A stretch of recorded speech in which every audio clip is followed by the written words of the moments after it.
Hello everybody, good morning, good afternoon and good evening. I am Vishwadeep और मैं आपका स्वागत करता हूं सबका Unacademy computer science YouTube channel पे। और मेरे साथ में हैं आज अंजलि चौहान जी, जो कि गेट 2023 टॉपर हैं। आप लोगों ने थंबनेल में और टाइटल में रैंक देखी है। आज हम बात करेंगे, इंटरेक्ट करेंगे अंजलि के साथ। बट उसके पहले सबसे पहले आप और मैं दोनों मिलके, सब लोग मिलके अंजलि को कॉन्ग्रेचुलेट करेंगे। कॉन्ग्रेचुलेशंस अंजलि, आपके इस अचीवमेंट के लिए। आपने थैंक यू सो मच। इतना अच्छा रिजल्ट जो है गेट में हासिल किया है उसके लिए। और जो भी आपकी मेहनत रही थी वो कहीं ना कहीं वो सक्सेसफुल रही है। तो congratulations for that and welcome in this particular interaction. Thank you so much for joining us कि थैंक यू आपने ये सर। सेशन जो है ज्वाइन किया।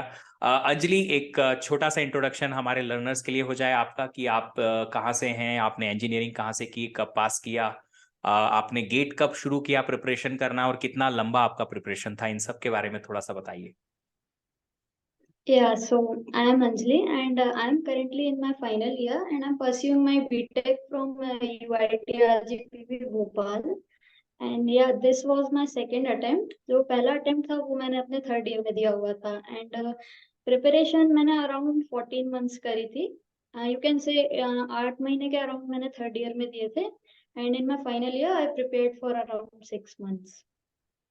That's good. 14 मंथ के साथ में अगर किसी को 80 प्लस मार्क्स आते हैं तो that is really really impressive, बहुत ज्यादा अच्छा है। सो अंजलि, आप अभी फाइनल ईयर में ही हैं, right? Yes, sir. Okay, nice. And along with final year अगर कोई इतनी अच्छी रैंक ला सकता है, that's amazing. College, of course college भी होता है आपका, प्रोजेक्ट्स भी होते हैं, कॉलेज के exams. And I I am personally knowing about RGPV just because मेरी इंजीनियरिंग भी आरजीपीवी भोपाल यूनिवर्सिटी से रही है। तो काफी एंगेज करके रखते हैं। कुछ वाइवास, कुछ mid Yes. Sem exams, etcetera etcetera, curriculum बहुत बिजी होता है। तो अंजलि, सबसे पहला क्वेश्चन जो है वो यहीं से आएगा कि ये जो कॉलेज के साथ प्रिपरेशन होती है थर्ड ईयर में, फाइनल ईयर में, तो कैसे मैनेज किया जाता है? कॉलेज भी ऑफ कोर्स अटेंडेंस का भी एक प्रेशर होता है, फिर आपको प्रॉब्लम भी आती है कि कॉलेज की इतने सारे असाइनमेंट्स भी होते हैं, मिड टर्म भी आ जाते हैं, फाइनल ईयर एग्जाम्स भी आ जाती हैं, वाइवास भी होते हैं, प्रोजेक्ट्स भी होते हैं, कई इंटर्नशिप की डिमांड्स भी आती हैं, और फिर इतना सब कुछ के बीच में गेट की प्रिपरेशन वो भी बहुत ज्यादा टाइम मांगती है। तो कैसे मैनेज किया आपने इन दोनों चीजों को? तो सर मतलब थर्ड ईयर तो मेरा स्मूथली चला गया था लाइक कुछ टाइम तो कोविड के टाइम पर मतलब घर से ही निकल गया था फिर फाइनल ईयर में जो था फिर मतलब मेरे पास मैंने अगस्त से स्टार्ट किया था तो मेरे को ये पता था कि अब सिर्फ 6 ही महीने हैं मेरे पास तो मतलब कॉलेज पर मैं बहुत कम ध्यान देती थी मतलब जब बहुत इंपॉर्टेंट कुछ होता था वाइवा हुआ मिड सेम हुआ मैं तभी कॉलेज जाती थी मतलब मोस्टली मैं अपने घर पर ही रहती थी यहाँ हॉस्टल में मैं बहुत कम आती थी और आती भी थी तो मैं ऐसे अप डाउन करती क्योंकि हॉस्टल में मेरी पढ़ाई नहीं हो पाती थी एंड बाकी ऐसा रहता था कि कॉलेज में जैसे कुछ है भी तो कॉलेज चले गए फिर आके पढ़ लिया आके भी काफी टाइम बचता था मेरे पास तो हो जाता था वो मैनेज। चलिए, तो एक सिंपल सी चीज सारे लर्नर्स के लिए ये सुनने में जो आई है, वो ये सीखने में आई है यहाँ से, वो ये है कि अगर आप कुछ करना चाहते हो तो कर सकते हो। कॉलेज के बाद भी आपके पास एनर्जी बचती है, कॉलेज के बाद भी आप प्रिपरेशन कर सकते हो अगर आप चाहते हो तो।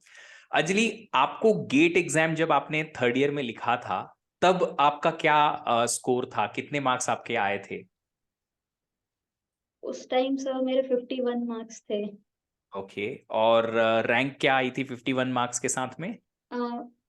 578। ओके, बट 500 से मन नहीं भरा हमारा, right? Yes I sir can like see a I know similarity कि here. I can do better. Of course similarity जो है मेरी मेरे मेरे जैसी भी दिख रही है यहाँ पे, क्योंकि मैंने जब थर्ड ईयर में गेट एग्जाम लिखा था 682 आया था। उससे मन नहीं भर रहा था कि यार 600 मजा नहीं आ रहा है, कुछ अच्छा करेंगे, कर सकते हैं, let's try once more. Anjali ने करके दिखाया। डेफिनेटली अंजलि, बहुत अच्छे एफर्ट्स रहे होंगे तभी इतनी अच्छी रैंक जो है किसी की आती है। एक और क्वेश्चन मैं पूछना चाहता हूँ। जब आप फाइनल ईयर में एग्जाम लिखने जा रही थी, उसके पहले क्या आपको ये उम्मीद थी कि इतनी अच्छी रैंक आ जाएगी मेरी?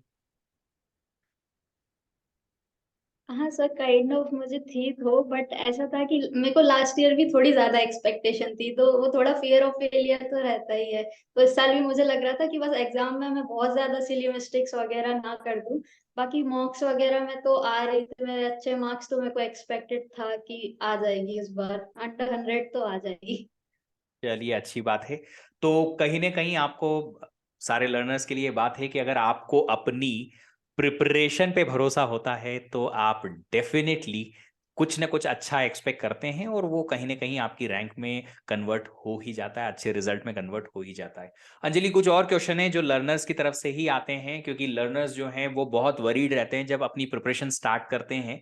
तो उन्हें अगर ये अवेयरनेस मिलती है कुछ ऐसे स्टूडेंट्स के साथ में, ऐसे कॉन्वर्सेशंस के साथ में कि हाँ अच्छा इन्होंने ऐसा किया तो हम भी ऐसा करेंगे, शायद कुछ अच्छा हो जाए, तो वो लर्नर्स को काफ़ी हेल्प कर सकता है। और इस टाइप के इंटरव्यूज का दो ही मोटिवेशन होता है, एक आपकी सक्सेस को सेलिब्रेट करना और दूसरा उन सारे लर्नर्स तक भी ये बात पहुंचाना कि कैसे उन प्रिपरेशंस को की जाए जो टफ भी हैं, डिफरेंट हैं, और गाइडेंस वहां तक पहुंचाया जाए। अंजलि, आपके पेरेंट्स का क्या रिएक्शन था इस टाइप की रिजल्ट पे, कि क्या उन्हें उम्मीद थी कि अच्छा आ जाएगा या नहीं आएगा, या ज्यादा उम्मीद थी कम आया, या कम उम्मीद थी ज्यादा आया? क्या रिएक्शन था उनका?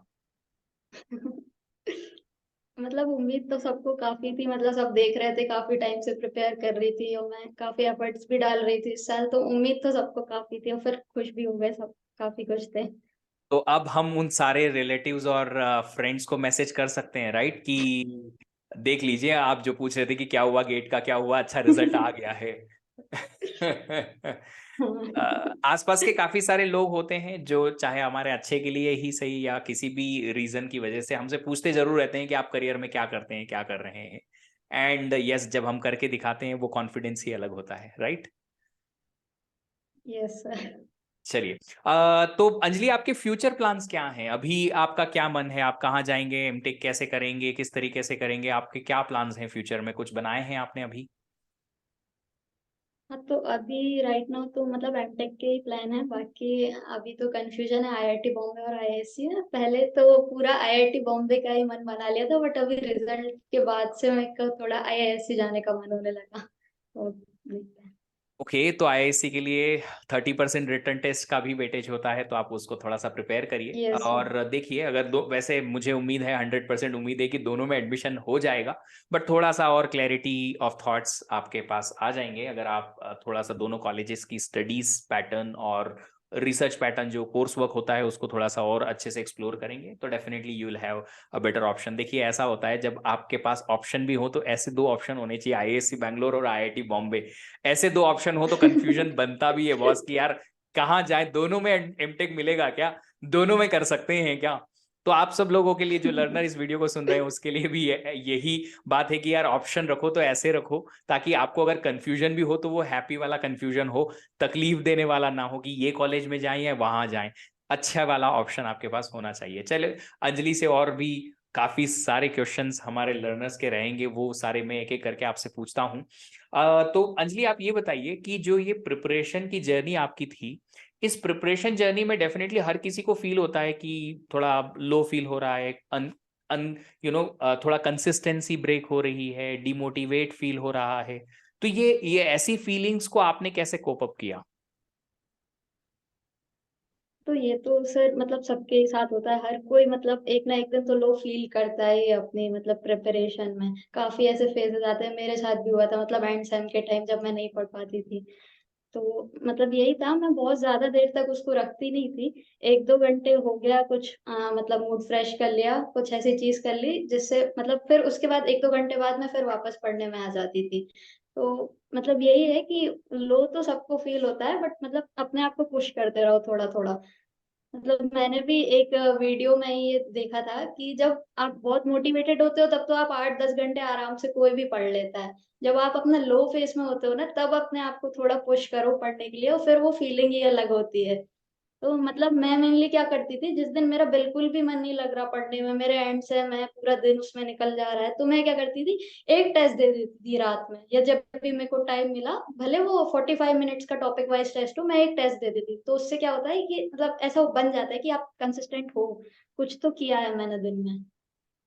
चलिए, तो मुझे भी बड़ा अच्छा एक मोटिवेशन का कोट यहाँ पे मिला है कि जब आप लो फील करें या डिमोटिवेट हो रहे हैं, तब आप क्या कर सकते हैं, ये आपके रियल कैरेक्टर को शो करता है। बहुत अच्छी बात यहाँ पे अंजलि ने बताई। और दूसरी चीज़ जो है कि कंसिस्टेंसी, ये मैं भी कहता हूँ कि अगर आप एंड सेम में हो या कहीं ऐसी टाइम पे कहीं ऐसी जगह पे फंसे हुए हो जहाँ आपकी प्रिपरेशन उतनी अच्छी नहीं हो पाएगी, आपको पता है, क्योंकि आपका टाइम जो है कहीं और चीज़ में लग रहा है, वो भी इंपॉर्टेंट है। तो आप अपने आप को कंटिन्यू रखने के लिए या अपने मन को समझाने के लिए टेस्ट लिख दो, रिवीजन कर दो, प्रैक्टिस कर लो, कुछ भी करके आप अपने आप को थोड़ा सा कंटिन्यूस रख सकते हैं। आई कैन सी अंजलि, आपके पीछे जो है काफी सारे बड़े बड़े लोगों के फोटोग्राफ्स दिख रहे हैं, शायद वो भी कहीं ना कहीं मोटिवेशन का ही एक जरिया है, जो मोटिवेट करें आपको कि यार इनको देख के हम मोटिवेट होंगे कि हाँ, ये अगर कुछ कर सकते हैं तो हम भी डेफिनेटली कुछ कर सकते हैं। अंजलि, थोड़ा सा बैक साइड चलते हैं। क्या आप हमेशा से एक टॉपर ही रहे हैं स्कूल कॉलेज हर जगह पे, या ये जो टॉप करने का हैबिट है अभी लेटेस्ट वाला आया है?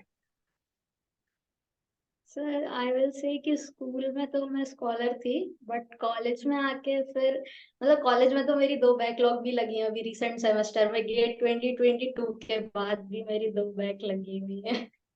ओके, तो आप सब लर्नर्स के लिए ये भी एक बहुत बड़ी लर्निंग है। जितने लोग इस वीडियो को सुन रहे हैं, सुन लीजिए कि गेट के टॉपर्स भी जो हैं कहीं ना कहीं सेटबैक देखते हैं, बट सेटबैक देखने के बाद उससे उठना और फिर अपने आप को उस लेवल पे लेके जाना जिस लेवल पे अंजलि लेके गई हैं, यही एक अच्छे स्ट्रांग कैरेक्टर की निशानी होती है। हर कोई डिस्ट्रैक्ट होता है, हर कोई सेटबैक देख सकता है, फेलियर देख सकता है लाइफ में, बट उस फेलियर से, डिस्ट्रैक्शन से कितना जल्दी आप बाहर आ जाएं और अपने आप के कैरेक्टर को स्ट्रांग करके, अपने आप के मेंटल स्टेट को स्ट्रांग करके और सक्सेस पाएं, बस यही सबसे बड़ी कैरेक्टरिस्टिक होती है एक अच्छे चैंपियन प्लेयर की। और जो एक हमारे सामने यहाँ पे है अंजलि, मैं और ज्यादा खुश हूं आपसे ये बातें करके, क्योंकि as being a female candidates, बहुत ज्यादा, जहां से आपने अपने होम टाउन के बारे में बताया कि छोटे टाउन से बहुत ज्यादा मोटिवेशन मिलता नहीं है, इवन दो पेरेंट्स चाहते भी हैं तो भी सोसाइटी से या नेबरहुड से उतना पुश नहीं मिल पाता है पेरेंट्स को और स्टूडेंट्स को कि वो इतना कुछ अच्छा कर पाए। और जिस तरीके से आपने ये करके दिखाया, ये कहीं ना कहीं बहुत सारे स्टूडेंट्स को, चाहे वो मेल हो या फीमेल हो, मोटिवेट जरूर करेगा कि यस, अगर अंजलि ने किया है तो हम भी कोशिश तो करें, हम भी उस तरफ जाने की कोशिश करें और उस लेवल पे पढ़ने की कोशिश करें। ये बहुत मोटिवेटिंग है नेबरहुड के लिए, सोसाइटी के लिए, अपने आसपास के लोगों के लिए, जो कि कहीं ना कहीं अच्छा करना चाहते हैं, पोटेंशियल रखते हैं, बट उन्हें वो पुश नहीं मिल पा रहा है, एक सोशल पुश नहीं मिल पा रहा था। वो जो सोशल पुश है कहीं ना कहीं आपकी इस सक्सेस से बहुत बहुत बहुत ज्यादा मिलेगा। अंजलि, आपके फैमिली में और कोई इंजीनियर्स हैं जिनको देख के आपने इंजीनियरिंग करने का सोचा, या इट वाज लाइक कि मैं ही सबसे पहले आगे चलूंगी? डेफिनेटली सर, मतलब मेरे भैया थे तो गेट का भी मैं मतलब मेरे को उन्हीं से पता चला था। उन्होंने भी 2018 में मतलब उनकी 62 थी रैंक। तो वाह, वही थे मतलब मेरी मोटिवेशन आप कह सकते हो तो कि मुझे भी इतनी रैंक लानी है। मतलब घर वालों को भी था कि तुम भी लेके आओ इतनी। दैट इज लाइक कि मतलब फैमिली की हैबिट है कि भैया टॉप तो करना ही करना है ना, भैया ने भी किया है और फिर मैं भी करूंगी ही करूंगी, मैं पीछे कैसे रह सकती हूँ, है ना? Yes that's sir. Really impressive कि आपके आपके आसपास अगर कोई ऐसे लोग रहते हैं जिनके फुटप्रिंट्स पे आप चल पाएं, जिनके पद चिन्हों पे आप चल पाएं और रियली अपने आप को प्रूव भी कर पाएं कि नहीं, अगर उन्होंने किया है मैं भी करूंगा और मैं बेटर करके दिखाऊंगा, ज्यादा अच्छा है। अभी तो आप अपने भैया को चिढ़ा सकते हैं कि देखो मैंने भी करा है और अच्छी ही रैंक निकाली है। That's really really good, that's really impressive. तो अंजलि, आपके पास अभी एमटेक का ऑप्शन है, आप एमटेक करना चाहती हैं, मास्टर्स करना चाहती हैं, अभी कुछ एक कोई फील्ड आपने डिसाइड की है कि एमटेक में आप ये कोर्सेस या ये पर्टिकुलर फील्ड को और ज्यादा एक्सप्लोर करना चाहते हैं? कुछ ऐसा कुछ माइंडसेट है कि आप एआई या एमएल या एक स्पेसिफिक कोर्स की तरफ ज्यादा इंक्लाइंड हैं? यस सर, राइट नाउ मतलब अभी तो मशीन लर्निंग का सोचा हुआ है मैंने। ओके। इसके पहले आपके कहीं एक्सपीरियंस रहे हैं मशीन लर्निंग से रिलेटेड, कहीं कोई कोर्स वर्क या कहीं कोई प्रोजेक्ट या कोई भी ऐसा एक्सपीरियंस जो आप मशीन लर्निंग में पहले ले चुकी हैं? हाँ सर, अभी मतलब जो मेरा मेजर प्रोजेक्ट चल रहा है वो मशीन लर्निंग में ही है। चलिए, दैट्स रियली रियली गुड। तो जितने लर्नर्स ये वीडियो सुन रहे हैं उनके लिए एक और बात, कि आप लोग अगर पहले से डिसाइड करके रखेंगे कि नहीं मुझे अपने मास्टर्स में इस तरफ जाना है, मैं क्लियर रहना चाहता हूँ, तो डेफिनेटली आप काफ़ी काफ़ी अच्छा कर सकते हैं वहाँ पे। तो अंजलि, मैं एक छोटी सी बात बताऊंगा आपको कि इंडिया में IISc Bangalore is the college जहाँ पे आप बहुत अच्छा इंफ्रास्ट्रक्चर और सपोर्ट पा सकते हैं मशीन लर्निंग के लिए। अगर आप मशीन लर्निंग सोच रहे हैं तो, just because I have seen it closely, yes और मैंने अपने बाकी के दोस्तों से और बाकी के स्टूडेंट से भी ये बात पता की है कि मशीन लर्निंग का इन्वायरमेंट बहुत अच्छा है आईआईएससी में। आप चूज कर सकती हैं आईआईएससी बैंगलोर को। अगर आप थोड़ा कंफ्यूजन है तो आप 51-49 रख सकती हैं आईआईएससी 51% पे, क्योंकि मशीन लर्निंग का जिस तरीके का रिसर्च चलता है आईआईएससी में, which that is really really good. चलिए, एक और क्वेश्चन जो कि एस्पिरेंट्स हमेशा पूछते हैं अपनी प्रिपरेशन को लेके, कि आपकी प्रिपरेशन स्ट्रेटेजी क्या थी फाइनल ईयर में जब आप सेकेंड टाइम अटेम्प्ट कर रही थी? क्या बैक ऑफ द माइंड आपके चलता था कि यार पिछली बार तो 51 पे रुक गए थे, इस बार भी 60-70 से कम आए तो क्या होगा, लास्ट ईयर से कम तो नहीं आएगा इस बार? तो प्रिपरेशन के दौरान अगर ऐसे थॉट्स आते थे तो कैसे उसे कोप अप किया, और पिछली बार की प्रिपरेशन को और कैसे सुधारा आपने, उसके बारे में थोड़ा सा बताएं। सर, तो इनिशियली तो मुझे ये लगता था, जब रिजल्ट्स आए थे थर्ड ईयर में, तो मुझे ये लगता था सब कुछ तो कर लिया, फिर भी नहीं आया तो मतलब अब क्या कर सकते हैं। बट फिर मैंने धीरे धीरे चीजें एनालाइज करी कि मैंने क्या गलत किया था, और मैंने ब्लॉग्स वगैरह पढ़े पिछले साल के टॉपर्स के, अपने भैया से बात करी। तो मतलब फिर मेरे को काफी लूप होल्स मिले कि हाँ मैंने ये नहीं किया, ये नहीं किया। जैसे कॉन्सेप्ट्स थे तो ऐसे ही पढ़े हुए थे मैंने, बाकी जैसे कोई क्वेश्चंस था नहीं बन रहा था लास्ट ईयर मेरे से, तो मैं छोड़ देती हूँ, यही थोड़ी ना आ जाएगा एग्जाम में। तो बट इस साल मैंने काफी अच्छे से सारे क्वेश्चन किए, पूरी कॉन्सेप्चुअल क्लैरिटी के साथ एक एक चीज मैंने पढ़ी। और बाकी जो थॉट्स की बात थी वो तो आते थे शुरू में, बट फिर मैंने यही सोच लिया था कि अब तो 6 महीने हैं मेरे पास, जो भी है फिर वो गेट के बाद सोचेंगे। अब गेट होगा या नहीं होगा वो उसके बाद सोचेंगे कि आगे क्या करना है। अभी जब तक 6 महीने हैं इसमें तो बस पढ़ना है और कुछ नहीं करना। चलिए, तो यहाँ से एक बहुत अच्छी लर्निंग जो है सारे लर्नर्स को मिलेगी, जो मैं बहुत बार अपने सारे वीडियोस में, बहुत सारे वीडियोस में बोलता हूँ कि एक चैंपियन प्लेयर को हमेशा ये पता होता है कि उसकी प्रिपरेशन में कहाँ कमी है, बेस्ट प्रिपरेशन में, और उसकी प्रिपरेशन में जो गैप है उसे हमेशा पता होता है, और उस गैप को कैसे फिल करना है ये भी उसे पता होता है। और अंजलि, आपने जो बात कही वो इस चीज को जस्टिफाई करती है कि आपको समझ में आया लूप होल कहाँ थे, उस लूप होल पे आपने काम किया, और वो जस्टिफाई भी करता है रिजल्ट के थ्रू कि यस, उस लूप होल को हटाने से, कमियां और मिस्टेक्स को हटाने से ऑटोमेटिकली रिजल्ट इंप्रूव हो जाता है। दो क्वेश्चन और हैं जो लर्नर्स की तरफ से आते हैं और बहुत कॉमनली आते हैं। कब तक सिलेबस फिनिश किया जाए? आपके केस में आपने दो अलग अलग क्लस्टर्स में अपनी प्रिपरेशन की थी। ऑफ कोर्स थर्ड ईयर में आपने कहीं ना कहीं कोर्स फिनिश किया था, बट फिर भी अगर कोई एक आइडियली 1 ईयर या 8-9 मंथ्स का प्रिपरेशन करता है तो उसे कितना जल्दी कोर्स फिनिश कर लेना चाहिए, कितना रिवीजन करना चाहिए, कितनी प्रैक्टिस करनी चाहिए? आपका क्या एडवाइस रहेगा इस बारे में? तो आई वुड से कि सिलेबस बहुत जल्दी कंप्लीट करने पर फोकस मत करो। मतलब जल्दी के चक्कर में क्या करते हैं कि हम काफी चीजें छोड़ देते हैं या फिर एकदम अच्छे से नहीं पढ़ते हैं। तो जब तक आपको चीजें अच्छे से ना समझ में आ जाए तब तक उसको पढ़ते रहो। बाकी सिलेबस कंप्लीशन का आई वुड से कि सबका अपना अपना होता है। मैंने भी इस साल नवंबर एंड में आके किया था अपना सिलेबस कंप्लीट। और आपने कितनी बार एक कोर्स को रिवाइज किया? रिवीजन तो सर मैंने काफी किया है। मतलब जब भी मेरे को टाइम मिलता था रिवाइज तो मैंने बहुत फ्रिक्वेंटली भी किया है। मतलब एक सब्जेक्ट किया फिर दूसरे पे स्विच किया तो फिर पुराना भी रिवाइज करते चले गए। तो रिवीजन तो मैंने काफी बार किया है। चलिए, तो जितने लोग इस वीडियो को सुन रहे हैं वो यहाँ से दो लर्निंग जो है निकालेंगे। एक तो ये कि कंसेप्चुअल क्लैरिटी बहुत जरूरी है, बिना उसके क्वेश्चन नहीं बनेंगे, क्वेश्चन समझ में ही नहीं आएंगे। और दूसरा ऐसा है कि रिवीजन मल्टीपल टाइम्स करना पड़ेगा वरना चीजें याद नहीं रहेंगी। अंजलि, एक और चीज आती है मॉक टेस्ट की। मॉक टेस्ट कितना रोल, कितना बड़ा रोल प्ले करते हैं आपके रिजल्ट में? और मॉक टेस्ट या कोई भी सब्जेक्ट वाइज हुआ या टॉपिक वाइज टेस्ट हुआ, आपने कब से लिखना शुरू किया था? सर टेस्ट तो मैंने मतलब जब अगस्त से स्टार्ट किया था तब से ही स्टार्ट कर दिए थे, क्योंकि मतलब टॉपिक वाइज सब्जेक्ट वाइज कैसे भी टेस्ट हो। और एक चीज जो मैंने करी थी वो ये थी कि स्टार्टिंग से ही मैंने हर एक सब्जेक्ट के ऐसे अलग अलग गूगल डॉक टाइप बना लिए थे। तो उसमें क्या हुआ, मैं पीवाईक्यू कर रही हूँ या टेस्ट सीरीज का कोई भी क्वेश्चन कर रही हूँ जो मेरे से नहीं बना है एक बार में, या मेरे को लगा कि इसमें काफी अच्छा कॉन्सेप्ट है या मैं आगे जाके मेरे को रिवाइज करना जरूरी है, तो वो पर्टिकुलर क्वेश्चन को मैं उस डॉक में लगा लेती थी। और जैसे पीवाईक्यूज में रिवाइज करते हैं काफी लोग, तो मुझे भी था कि एक बार तो अभी मैं अच्छे से कर रही हूँ, अब सारे पीवाईक्यूज दोबारा करने का कोई मतलब नहीं है, क्योंकि कुछ पीवाईक्यूज ऐसे होते हैं, जैसे इस साल वो एसक्यूएल का क्वेश्चन आया था, वो इतना इजी क्वेश्चन है, उसको बार बार करने का कोई फायदा नहीं है। तो सिर्फ टाइम वेस्ट ही होगा आपका, नवंबर दिसंबर में जाके आपके एंड सेम भी होंगे, तब आपके पास वैसे भी टाइम नहीं रहेगा। तो मैंने क्या किया था, ऐसे अच्छे अच्छे क्वेश्चन का ऐसा कलेक्शन बना लिया था पूरा पीवाईक्यू से, टेस्ट सीरीज से।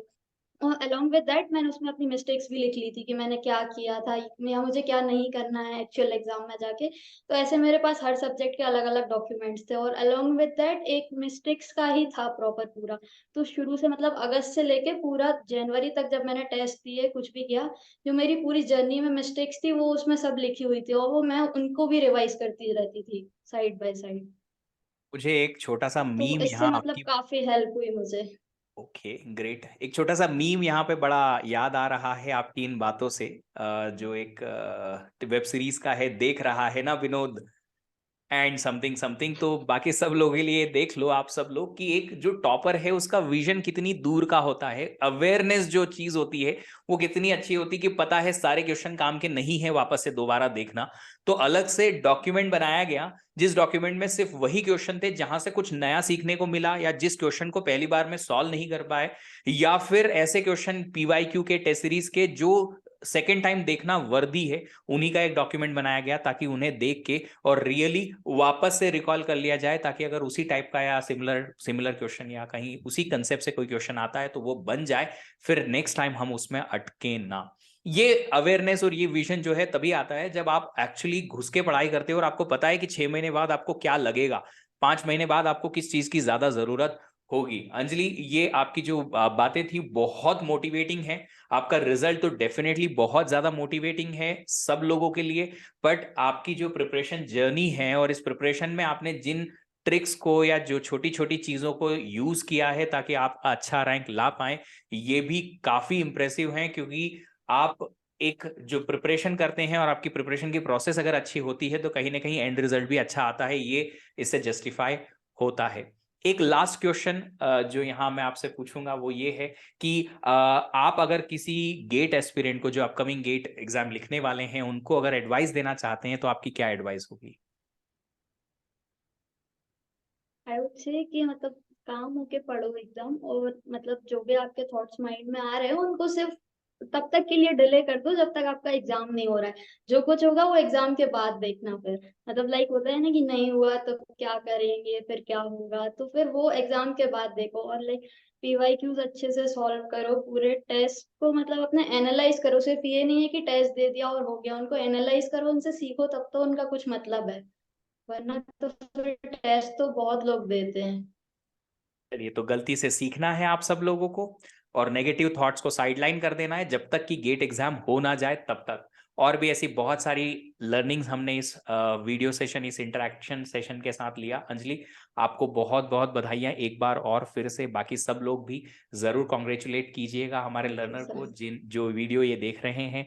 आपको बहुत बहुत शुभकामनाएं आगे आने वाले पूरे करियर ऑप्शंस के लिए, जो भी जहां भी आप जाएंगे। उम्मीद करता हूं और प्रे करता हूं और मुझे उम्मीद भी है, मुझे भरोसा है, पक्का ट्रस्ट है कि आप कहीं ना कहीं अच्छा ही करेंगे अपने करियर को लेके। एक छोटी सी डिमांड आपसे रहेगी कि जब भी आप मास्टर्स करने के लिए जाएं, स्टे कनेक्टेड विद अस, ताकि अपकमिंग जो आपके जूनियर्स हैं वो गेट प्रिपरेशन में या फिर आने वाले टाइम में जब भी वो गेट रिजल्ट लेके आएंगे और उसके बाद मास्टर्स के लिए आपका जूनियर बन के अगर कॉलेज में आएंगे तो उन्हें आप सपोर्ट कर पाएं। डेफिनेटली ऐसे बहुत सारे स्टूडेंट्स हैं जो आईआईटी बॉम्बे और आईआईएससी श्योर में सर। हैं। आप जब भी जाएंगे तो आप कनेक्टेड रहिए मुझसे, ताकि मैं आपको उनसे कनेक्ट करा पाऊं और आपको कोई भी हेल्प लगेगी तो वो आपको डेफिनेटली हेल्प करेंगे उस इंस्टीट्यूट में, लर्निंग में, आपके कोर्स वर्क में, डिसीजंस में और आने वाले जितनी भी आपकी चीजें रहेंगी उन सब में। एक बार और फिर से आपको बहुत बहुत बधाइयां इस तरीके का रिजल्ट लाने के लिए और हम सबको थैंक मोटिवेट यू करने सर। के लिए। Thank you so much join करने के लिए। Once again thank you everybody, thank you Anjali.